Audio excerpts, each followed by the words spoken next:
100 कुण्डको हवन देख्न पाउनु पनि भाग्यको कुरा हो। राष्ट्रगुरु योगी नरहरिनाथले नेपालमा कोटी होम यज्ञ गरेर 129वटा कोटी होम यज्ञ गरेर देशको राष्ट्रको शान्ति र विश्व कल्याणका लागि अनेकौं महान कर्महरू गर्नुभयो।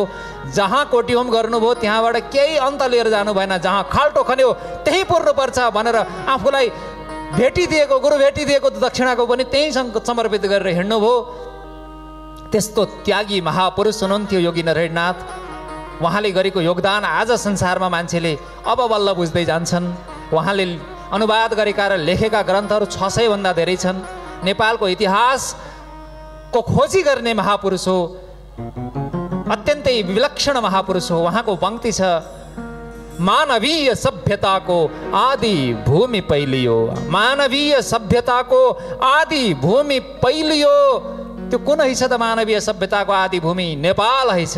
यही हिमाल चुलीबाट विश्व ज्योति फैलियो। यही हिमाल चुलीबाट विश्व ज्योति फैलियो। आदि देव आदि मान्छ आदि सभ्य हामी हौ। विश्व वीर गोरखाली ती हिमालय हामी हौ। विश्व वीर गोरखाली ती हिमालय हामी हौ। योगी नरहरिनाथ गुरुका पंक्ति हुन्।